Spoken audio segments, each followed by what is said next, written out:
I knew he would return the moment the roses began to appear in places they should not be. Fresh blooms on the windowsill of the locked east wing, petals scattered across the floor of the music room no one had entered in a decade, and always that scent, thick and sweet and impossibly out of season, clinging to the air like a whisper I could not ignore.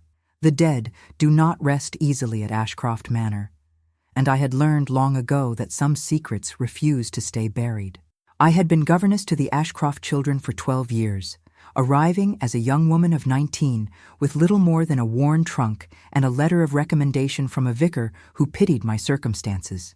The late Mrs. Ashcroft, elegant and kind, despite the sadness that seemed to follow her like a shadow, had taken me in without hesitation. She entrusted me with her 2 youngest children, and in the quiet years that followed, I became more than a servant. I became a keeper of the house, a guardian of routines, a witness to the slow unraveling of a family that had once been whole.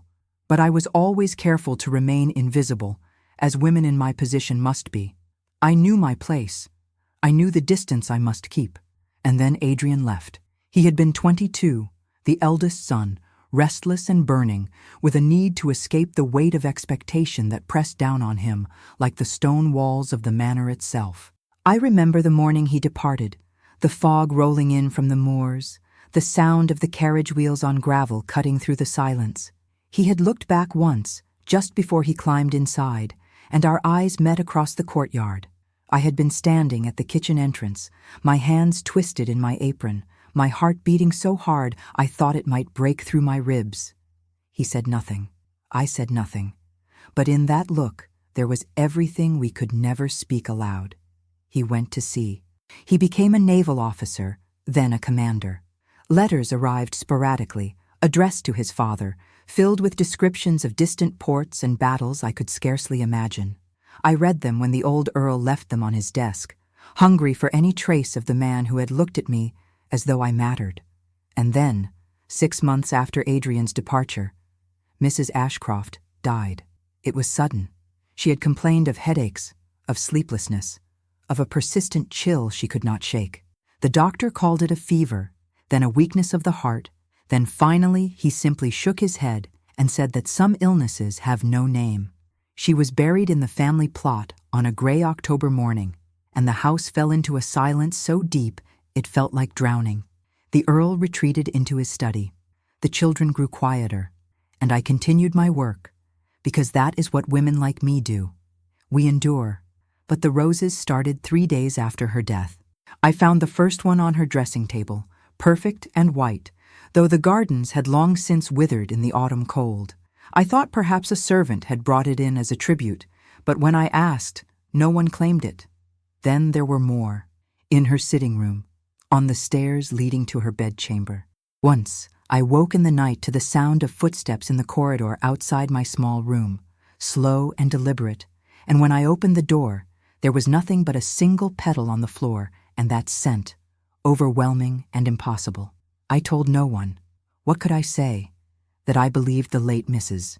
Ashcroft walked the halls of her own home, restless and unquiet? That I felt her presence like a hand on my shoulder, cold and insistent? They would have called me mad, or worse, dismissed me for spreading superstition. So I kept silent. I locked the east wing, where her rooms had been. I avoided the music room, where she had played the piano in the evenings, her fingers moving over the keys with a grace that made even sorrow sound beautiful. And I tried to forget the way she had looked at me in the days before she died. Her eyes hollow and afraid, her voice barely a whisper when she said, "Promise me you will protect them. Promise me you will keep the truth safe." I had promised. I did not understand what truth she meant, but I promised. 10 years passed. The children grew. The roses continued, though less frequently, as if even the dead could grow weary. The Earl aged into a man of stone, cold and distant, ruling the estate with an iron hand and speaking of his eldest son only in tones of disappointment. Adrian did not return, not even when his father summoned him, not even when his siblings begged in letters I helped them write. He stayed at sea, and I told myself it was better that way, better to remember him as he had been, young and alive, and looking at me as though I were more than a shadow in his house. But 3 weeks ago, a telegram arrived. The Earl read it in silence, his face betraying nothing, and then he handed it to me, without a word. Commander Adrian Ashcroft would be returning to England. He had been granted leave. He would be home within the month. I felt the floor shift beneath me, though I stood perfectly still. My hands trembled as I folded the telegram and returned it to the Earl. He dismissed me with a nod, and I walked from the study as though nothing had changed, though everything had. That night, I found roses on my own pillow, 3 of them, white as bone. And I knew the dead were not finished with us yet. The day Adrian arrived, the sky was heavy with the threat of rain. I stood in the entrance hall, directing the maids as they prepared his rooms, the same chambers he had occupied as a young man. The house had been opened and aired, the dust beaten from the curtains, the floors polished until they gleamed. Everything had to be perfect. The Earl demanded it. But my hands shook as I arranged the flowers in the vase on Adrian's writing desk, and I hated myself for the hope that fluttered in my chest like a caged bird. I heard the carriage before I saw it, the sound of wheels on gravel, the whinny of horses, the low voice of the driver calling out. I should have remained upstairs. I should have let the butler receive him, as was proper. But I could not stop myself. I moved to the window of the library, hidden behind the heavy drapes, and watched as the carriage door opened. He stepped out slowly, as though the weight of the earth pulled at him. He was broader than I remembered, his shoulders filling out the dark coat he wore, his movements controlled and deliberate in a way that spoke of years spent commanding men. His face was harder, the softness of youth burned away by sun and salt and whatever he had seen in the places he had been. A scar ran along his jaw, faint but visible, and his eyes, when he lifted them to look at the house, were the same storm gray I remembered, but colder now, emptier. My breath caught. I pressed my hand to the glass, foolish and aching, and for a moment I thought he saw me. His gaze swept across the windows, pausing at the library, and I stepped back into the shadows, my heart pounding. He could not see me. He must not see me, not like this, not when I had no armor left. The front door opened, the butler's voice, formal and welcoming, the sound of boots on marble. I stayed where I was, hidden and silent, listening as the Earl greeted his son with all the warmth of a winter stone. Their voices drifted up the stairs, low and clipped, and then Adrian asked a question I had been dreading for 10 years. Where is she buried? The Earl's answer was brief. The family plot. East side. Beneath the oak. There was a pause, long and heavy, and then Adrian said, I want to know how she died. I closed my eyes. The roses on my pillow the night before had been joined by something else, something I had not noticed until morning. A folded piece of paper, old and yellowed, with handwriting I recognized. Mrs. Ashcroft's handwriting. It had said only one thing. Tell him the truth. But the truth was a thing of shadows and whispers, a thing I had promised to keep buried. And now Adrian was home, and the phantom that had haunted this house for a decade was growing bolder. And I knew with a certainty that settled cold in my bones that nothing would ever be the same again. I avoided him for 2 days. It was not difficult in a house as large as Ashcroft Manor, with its labyrinth of corridors and forgotten rooms, its servants' staircases and hidden passages I had learned over the years. I rose before dawn and took my meals in the nursery with the younger children, now nearly grown themselves. I kept to the east wing during the hours I knew Adrian walked the gardens or closeted himself with his father in the study. I told myself it was propriety, that a governess had no business seeking out the master's son, but the truth was simpler and more cowardly. I was afraid of what I might see in his eyes when he looked at me after all these years. Afraid he would not remember. Afraid he would. But the house had other plans. On the 3rd morning after his arrival, I woke to find my door ajar, though I knew I had locked it the night before. The scent of roses filled my small chamber, so thick I could taste it on my tongue, and when I sat up, I saw her. Mrs. Ashcroft stood at the foot of my bed, translucent as mist, her face pale and drawn, her eyes fixed on me with an intensity that stole the breath from my lungs. She wore the same white gown she had been buried in, and her lips moved as though she were speaking, but no sound emerged. I could only stare, frozen, as she raised one hand and pointed toward the window, toward the east wing, toward the rooms I had locked away. Then she was gone. The air cleared, the scent faded, and I was alone, trembling and cold, with the certainty that she would not let me hide any longer. I found Adrian in the cemetery that afternoon. I had not meant to seek him out, but my feet carried me there as though pulled by an invisible thread, past the gardens and through the iron gate that marked the boundary of the family plot. The day was gray and heavy, the sky pressing down like a held breath, and the wind carried the smell of coming rain. He stood before his mother's grave, his hands clasped behind his back, his shoulders rigid beneath his dark coat. He did not turn when I approached, but I knew he heard me. The crunch of my boots on the gravel path, the rustle of my skirts, these small sounds were loud in the silence. I stopped a few paces behind him, uncertain whether to speak or retreat, but then he said, without looking at me, "I remember you." His voice was low, roughened by years of shouting orders over wind and waves, but there was something beneath it, something that made my chest tighten. "You used to stand in the kitchen doorway and watch me leave, every time I rode out, every time I walked to the village. You thought I did not notice." I had no answer for that. My throat closed, and I clasped my hands together to keep them from shaking. He turned then, slowly, and the full weight of his gaze fell on me. Up close, I could see the lines at the corners of his eyes, the shadow of exhaustion that clung to him like a second skin. He had seen things, done things, that had carved away the boy he had been and left only this man, hard and haunted and unbearably present. "Miss Evelyn Grey," he said, and there was something almost mocking in the formality, though his expression remained grave. "Still here, still keeping watch." "Someone had to," I said, and was surprised by the steadiness of my own voice. "Your father is not a man given to sentiment, and the household does not run itself." His mouth curved just slightly, though it was not quite a smile. "No, I suppose it does not." He looked past me, toward the manor, its windows dark and watchful. "Tell me, Miss Grey, does my mother rest easy?" The question struck me like a blow. I opened my mouth, closed it, and finally managed, "Why do you ask?" "Because I have been here 3 days, and every night I hear footsteps in the corridor outside my room. Because I woke this morning to find a white rose on my pillow, though the gardens are bare, and winter has not yet released its grip.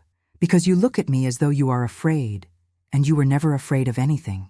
He stepped closer, and I could see the tension in his jaw, the way his hands had curled into fists at his sides.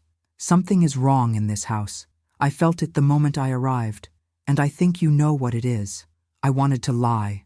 I wanted to tell him he was imagining things, that grief and years at sea had unsettled his mind, that there was nothing here but old wood and older memories.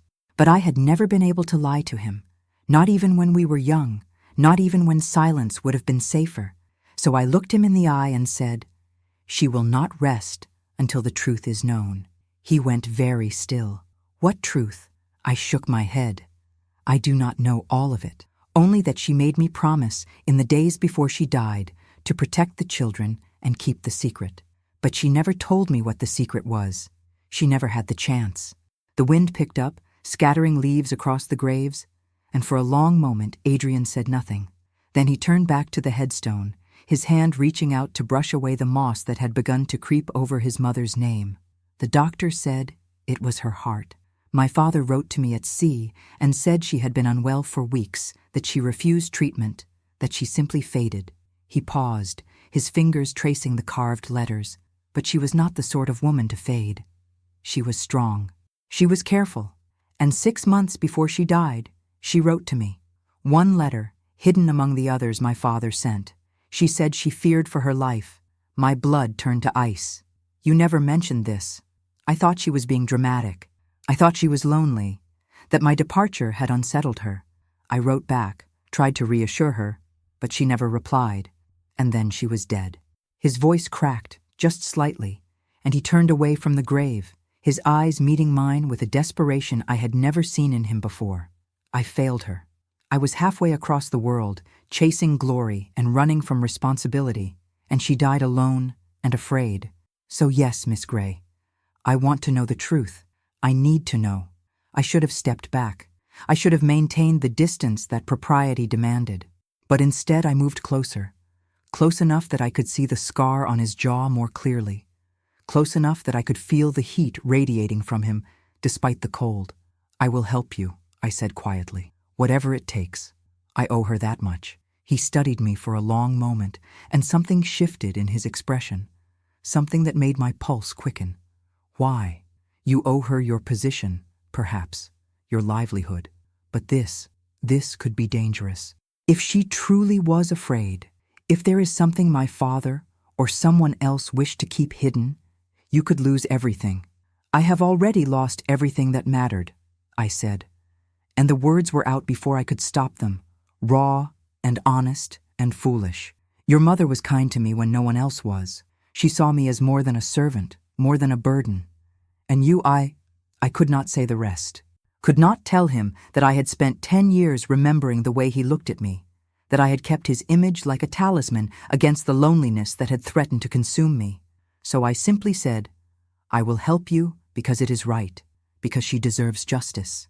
He reached out, hesitated, then let his hand fall back to his side.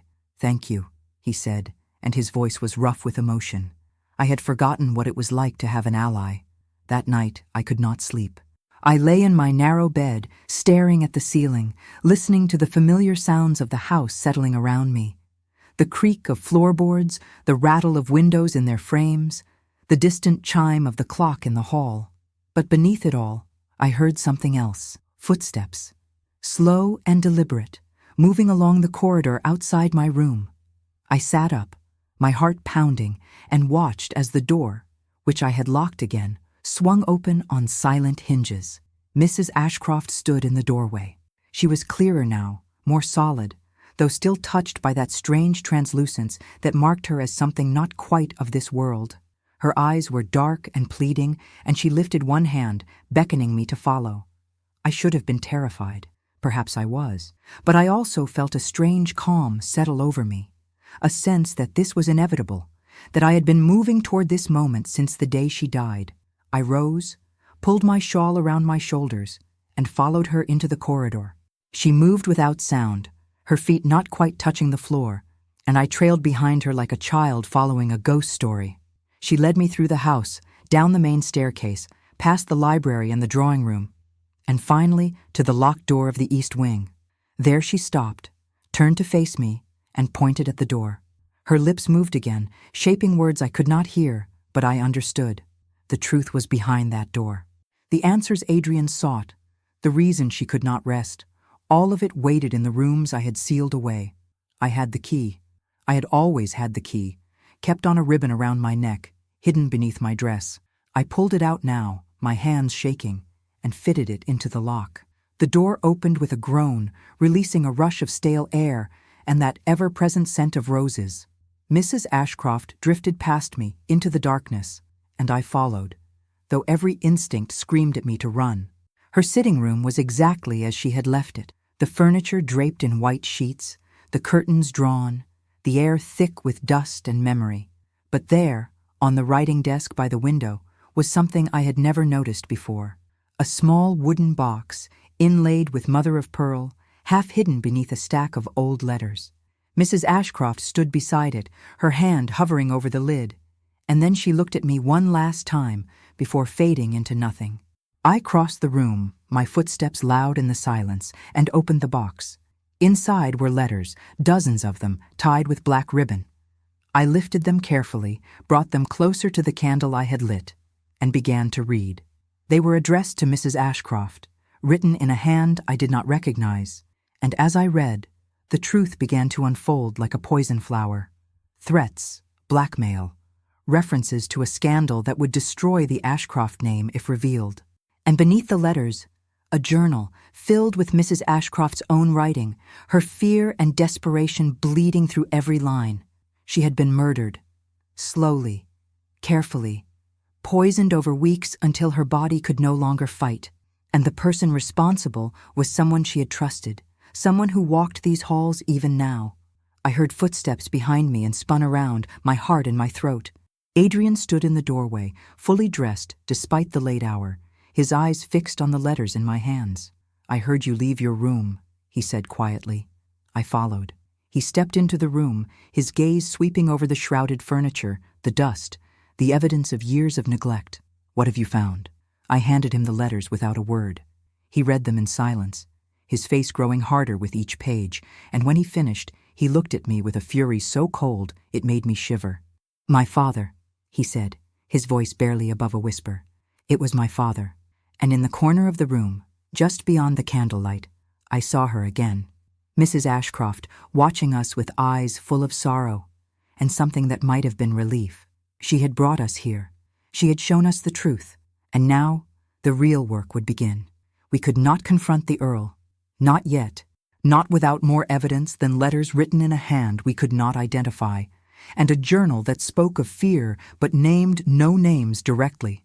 Adrian paced the sitting room like a caged animal, the letters clutched in his fist, his jaw tight with a rage I understood, but could not share.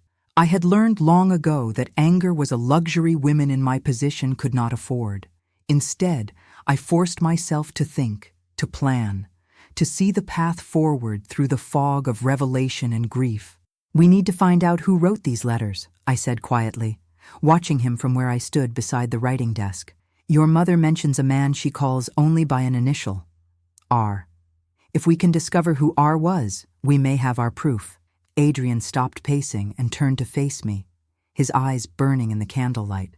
"My father's name is Edmund, not R. But that does not mean he was not involved. He could have hired someone, paid someone to do his work for him." He paused, running a hand through his hair, and I saw the exhaustion that lined his face, the weight of too many questions and not enough answers. Why would he want her dead? They were not happy, but they were civil.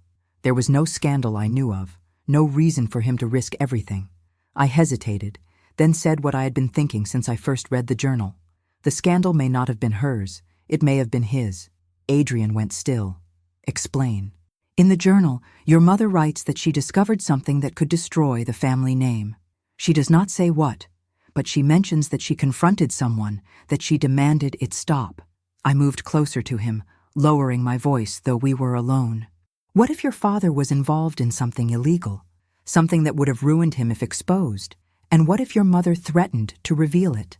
He stared at me for a long moment, and I could see the struggle in his eyes. The battle between the son who wanted to believe in his father's innocence and the man who had already seen too much of the world's cruelty to dismiss the possibility. Finally, he said, "We search his study. Tomorrow, when he rides out to inspect the tenants, we find whatever he is hiding, and we end this." I nodded, though my heart hammered with fear. If we were caught, if the Earl discovered what we were doing, I would be dismissed without reference, cast out into a world that had no place for women with stained reputations. But I had made a promise to Mrs. Ashcroft, and I had made a choice to stand beside Adrian, and I would not turn back now. He reached out then, his hand finding mine in the dim light, and the touch sent a shock through me that had nothing to do with fear. His fingers were warm, calloused from years of handling ropes and weapons, and they closed around mine with a gentleness that made my throat tighten. "Thank you," he said, his voice rough, "for believing me, for not thinking me mad." "I have seen her too," I whispered. "The phantom, your mother. She led me here tonight. She wants us to know the truth." I looked up at him, and in the shadows I could see the boy he had been, the young man who had looked at me across the courtyard a lifetime ago. "I am not doing this out of duty, Adrian. I am doing this because it matters, because you matter." His breath caught, and for a moment I thought he might pull away, might retreat behind the walls of propriety that should have kept us apart. But instead, he stepped closer, so close I could feel the heat of him, could see the silver flecks in his gray eyes, and he said, "You matter to me too, Evelyn. You always have." The words hung between us, fragile and dangerous, and I knew that whatever happened next would change everything. But before either of us could move, could cross that final line, a sound echoed through the house, a door slamming, footsteps in the hall below, voices raised in anger. Adrian released my hand and moved to the doorway, listening, and then he turned back to me with a grim expression. "My father, he is awake. We need to leave before he finds us here. We extinguished the candle and slipped from the east wing, locking the door behind us, and I returned to my room with the journal and letters hidden beneath my shawl. I did not sleep. I lay awake, thinking of the way Adrian had looked at me, the warmth of his hand in mine, the impossible hope that had taken root in my chest despite everything. By the time dawn broke, I had made another decision. I would not wait for the Earl to ride out. I would begin my own investigation, quietly, carefully, using the access I had as governess to move through the house unnoticed. The servants knew things. They always did. The cook had been with the family for 30 years. The housekeeper had served Mrs. Ashcroft since before Adrian was born. And the butler, stern and silent, had eyes that missed nothing. I began with the cook, visiting the kitchen under the pretense of discussing the children's meals, and in the warmth of the stove and the smell of baking bread, I asked careful questions. Did Mrs. Ashcroft seem unwell before she died? Had there been visitors to the house, anyone unusual? The cook, a stout woman with kind eyes and flour on her hands, shook her head slowly. She was troubled, miss. I could see it. She stopped eating, stopped sleeping, and there was a man, a gentleman from London, who called on the master several times that autumn. Never stayed long, always left before dinner, but I saw him once, through the window, and he had the look of someone who dealt in ugly business. What did he look like? I asked, keeping my voice light. Tall, dark hair, carried a cane with a silver handle. The cook frowned, stirring a pot on the stove. The mistress did not like him. I heard her argue with the master after one of his visits. She said he was poison, that he would destroy them all. I thanked her and moved on, my mind racing. A man from London. A cane with a silver handle. It was not much, but it was a thread, and I pulled at it carefully. The housekeeper was less forthcoming, her loyalty to the Earl too strong to crack. But the butler, when I caught him alone in the hall, surprised me. He looked at me with those sharp eyes and said quietly, Miss Grey, if you are searching for the truth about the mistress, be careful. There are those in this house who do not wish it found. Do you know what happened to her? I asked, my voice barely above a whisper. He hesitated, glanced toward the study where the Earl spent his days, and then said, I know only that she was afraid, and that fear in a house like this is often justified. He handed me a folded piece of paper, old and creased, and then walked away without another word. I opened it in the privacy of my room and found a name, Randolph Thorne, and beneath it, an address in London. That evening, I brought the name to Adrian. We met in the library after the household had retired, the fire burning low, the shadows thick around us. He read the paper, his expression darkening, and then he looked at me with a determination that made my pulse quicken. Randolph Thorne. I know that name. He is a moneylender, a man who deals in debts and secrets and ruin. If my father was involved with him, it would explain everything. We leave for London tomorrow, I said, though my hands trembled at the audacity of it. We find this man, and we make him tell us what he knows. Adrian shook his head. You cannot come with me. It is too dangerous, and if my father discovers you are gone, you will lose your position. Then I will lose it, I said, meeting his gaze without flinching. But I will not stay behind while you walk into danger alone. Your mother asked me to protect the truth, and I will see this through to the end. He stared at me, and I saw the conflict in his eyes, the desire to protect me warring with the knowledge that I would not be swayed. Finally, he nodded. We leave at first light. We tell no one, and when we return, we confront my father with everything we have learned. That night, the phantom came to me again. I woke to the scent of roses and found her standing beside my bed, her form more solid than before, her eyes filled with a gratitude that brought tears to my own.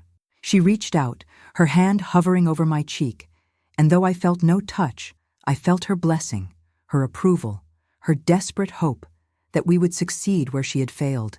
Then she faded, and I was alone, but I no longer felt afraid. The journey to London was long and cold, the train rattling through the countryside as the sky turned from gray to black. Adrian sat across from me in the compartment, his face drawn, his mind clearly elsewhere. We spoke little, the weight of what we were about to do pressing down on us both. But once, as the train lurched around a curve, his knee brushed against mine, and he did not pull away. It was a small thing, a moment of contact that should have meant nothing, but it felt like a promise, like a tether binding us together in the storm we were about to walk into. We reached London as night fell, the city sprawling and filthy and alive in ways the countryside never was. Adrian hired a cab, and we rode through streets choked with fog and noise until we reached the address the butler had given me.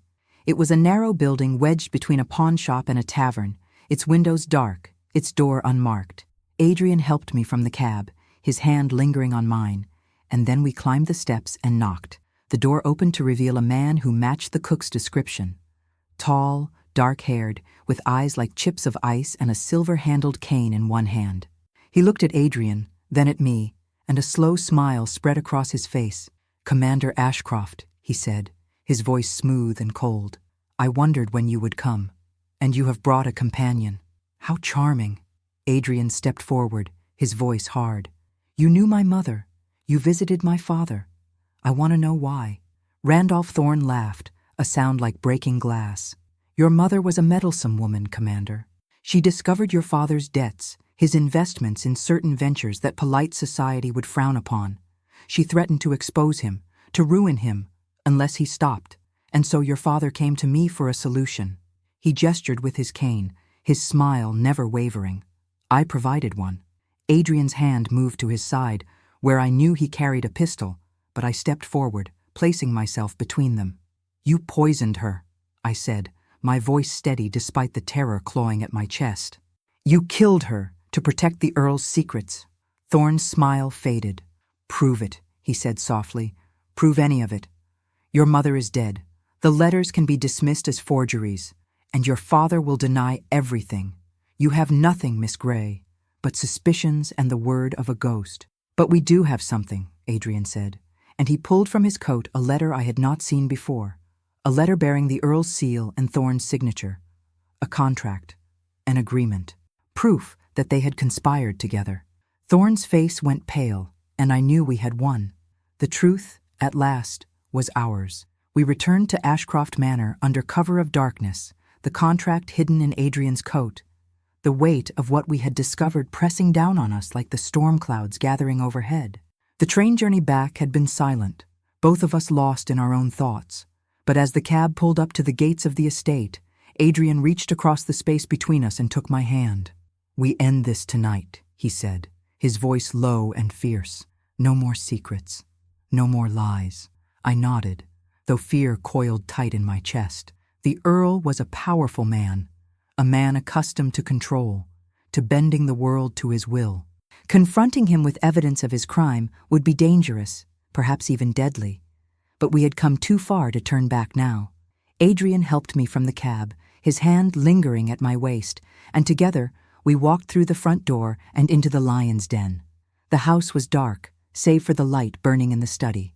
The Earl was awake, working late as he often did, and I knew this was the moment we had been racing toward since the night we opened the box in his wife's sitting room. Adrian paused at the foot of the stairs, his eyes meeting mine, and in that look I saw everything he could not say aloud: gratitude, determination, and something deeper, something that made my breath catch and my heart pound with a hope I had no right to feel.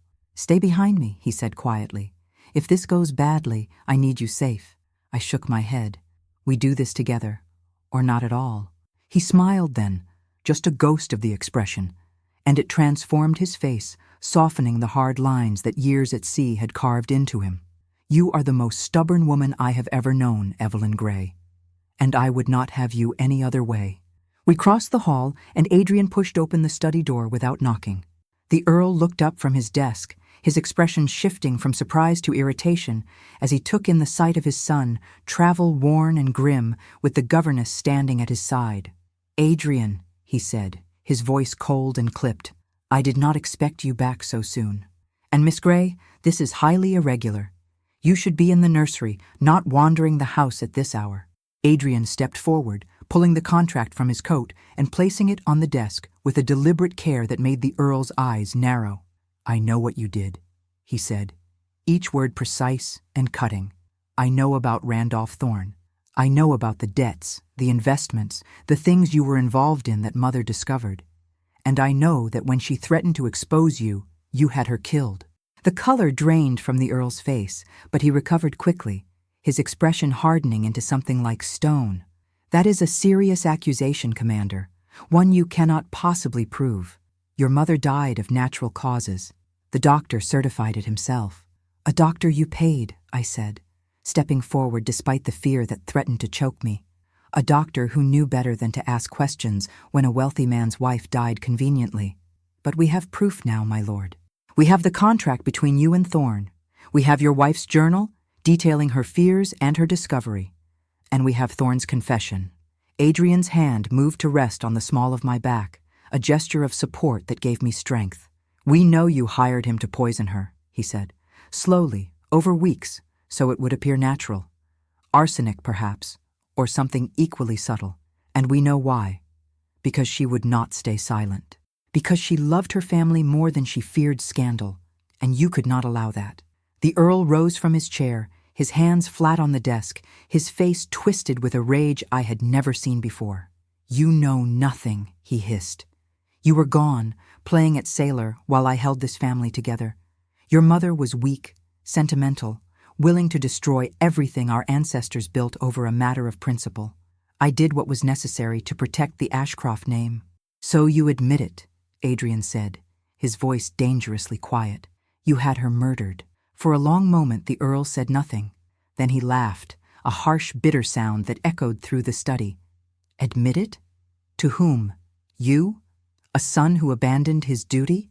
A governess with no standing, no voice, no future beyond what I allow her?" He leaned forward, his eyes glittering with malice. "You have nothing. Thorne will deny everything. The contract means nothing without corroboration. And if you try to go to the authorities, I will see you both destroyed. You, Adrian, will be branded a madman, driven to delusion by years at sea. And you, Miss Grey, will be dismissed without reference and whispered about in every parlor in England as a woman who seduced her employer's son and fabricated lies for money." I felt the words like a physical blow, the cruelty of them, the casual way he wielded power as a weapon.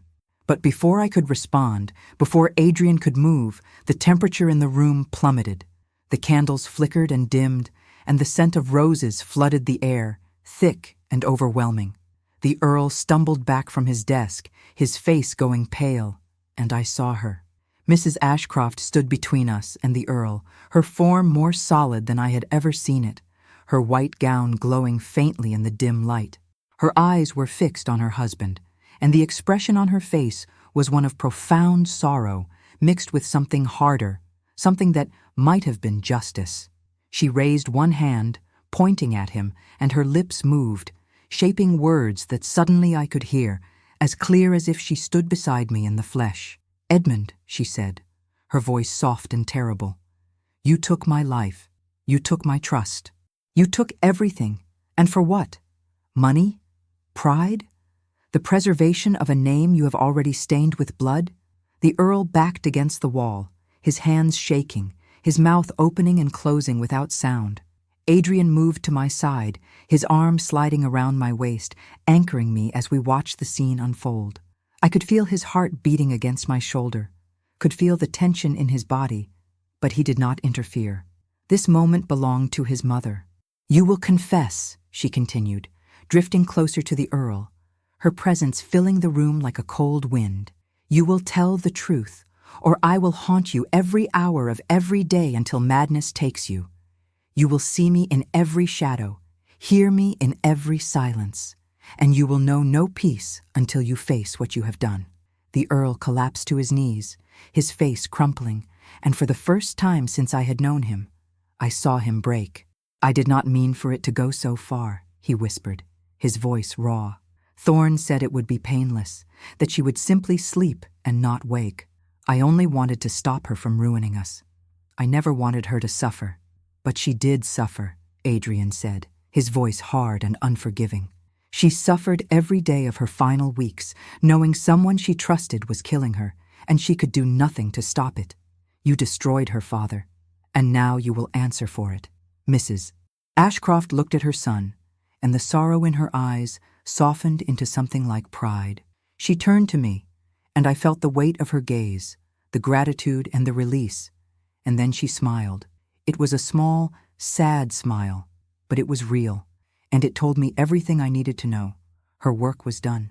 The truth was known, and now, finally, she could rest. She faded slowly, like mist dissolving in sunlight, and as she disappeared, the warmth returned to the room, the candles burning bright once more. The Earl remained on the floor, weeping, a broken man who had traded everything for pride and power and lost it all. Adrian pulled me close, his lips brushing my temple, and I felt the tremor that ran through him. The relief and the grief tangled together. "We will take him to the authorities in the morning," he said quietly. "We will see justice done." "And what of us?" I whispered, the question slipping out before I could stop it. "What happens to me when this is over?" He turned me to face him, his hands framing my face, his gray eyes fierce and tender all at once. "You will stay if you wish, not as governess, but as my wife if you will have me. I know I have no right to ask. I know the difference in our stations, but I have loved you since I was a boy, Evelyn. I loved you when I left, and I loved you every day I was gone, and I will love you every day I have left if you will let me." Tears blurred my vision, and I could not speak, could not find words for the joy and disbelief that flooded through me. So I simply nodded, and he kissed me there in the wreckage of his father's study, a kiss that tasted of salt and hope and the promise of a future I had never dared to imagine. Outside, the storm finally broke, rain lashing against the windows, washing away the old ghosts and the old lies. And somewhere in the house, I felt a final, gentle presence, a whisper of approval. And then nothing. Mrs. Ashcroft was gone. Her vigil was over, and we, the living, were finally free to begin again. The morning came gray and cold, the kind of dawn that makes the world feel new and uncertain all at once. I stood at my window, watching the rain trail down the glass, and tried to comprehend everything that had changed in the span of a single night. The Earl was locked in his study under Adrian's guard, waiting for the magistrate who would arrive by noon. Randolph Thorne had been arrested in London on Adrian's orders, the authorities finally taking interest once a commander of the Royal Navy brought evidence they could not ignore. And I, Evelyn Grey, governess and keeper of secrets, was to become the wife of the man I had loved in silence for more than a decade.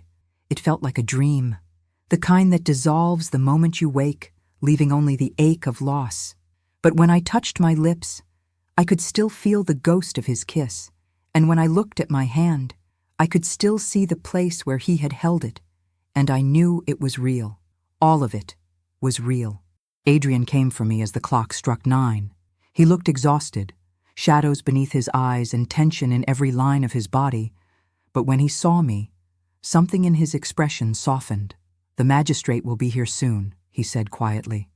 "I wanted to see you before it all begins, to make sure you are well." "I am well," I said, though my hands trembled as I folded them in front of me. "And you? Have you slept at all?" He shook his head. "I sat with my father through the night. He confessed everything, Evelyn. Every detail. The debts he incurred trying to invest in railway schemes that failed. The moneylenders he turned to when the banks refused him. The way Mother discovered his ledgers and confronted him, threatening to go to his peers, to the family solicitor, to anyone who would listen.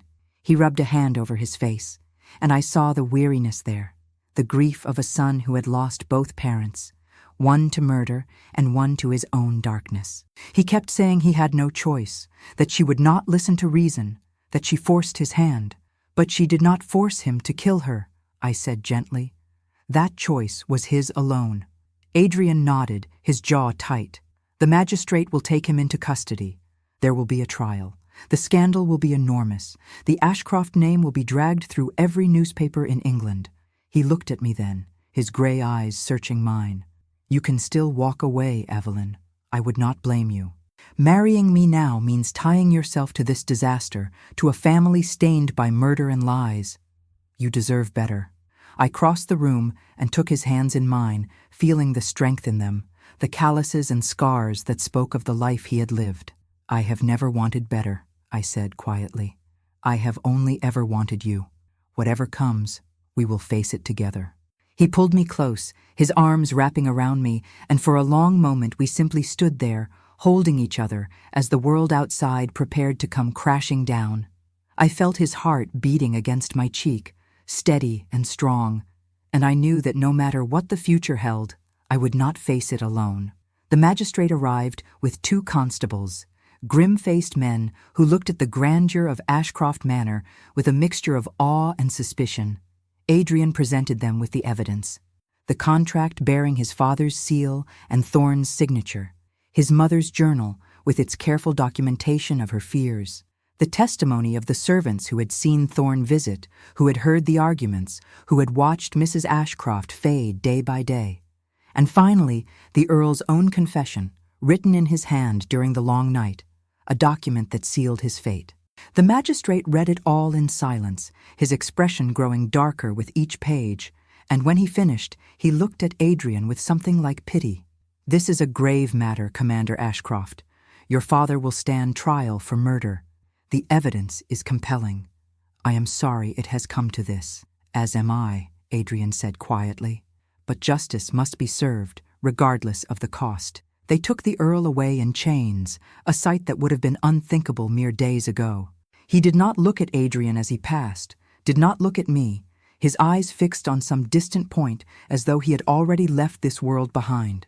I watched the carriage pull away, carrying him toward whatever judgment awaited, and I felt no satisfaction, only a deep, weary sadness for all the lives his choices had destroyed. The household was in chaos. Servants whispered in corners, their faces pale with shock. The butler moved through the halls like a ghost, maintaining order through sheer force of will. And the children, Adrian's younger siblings, came to him with questions I knew would haunt him. He answered them as honestly as he could, his voice gentle but firm, and I saw the way they looked at him with a mixture of fear and hope, as though he were the only solid thing left in a world that had come unmoored. That evening, as the house settled into an uneasy quiet, Adrian and I walked together through the gardens. The rain had stopped, leaving the air clean and sharp, and the sky was beginning to clear, revealing stars that seemed impossibly bright after so many days of storm. We did not speak at first, simply walked side by side, and I felt the weight of everything lifting slowly, like fog burning away in sunlight.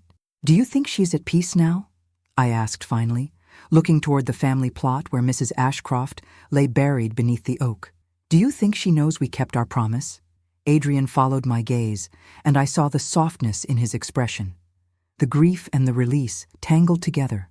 "I think she knows," he said quietly. "I have not felt her presence since last night. No roses, no footsteps, no cold drafts in empty rooms.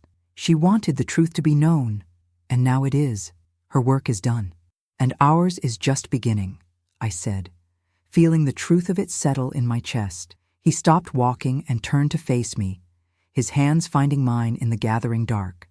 "I know this will not be easy," he said. "The trial will be a spectacle. Society will judge us. There will be those who say you are marrying me for money, for position, that you took advantage of a grieving family. And there will be those who say I have dishonored my family by choosing a woman of your station." "Let them say what they wish," I replied, my voice steady. "I have spent my entire life being invisible, being judged, being dismissed. I am not afraid of gossip or scandal. I am only afraid of losing you."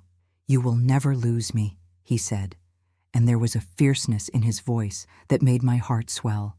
"I have spent 10 years away from you, and I will not waste another moment. We will marry as soon as it can be arranged. We will rebuild this family with honesty and integrity, and we will live our lives without shame or apology."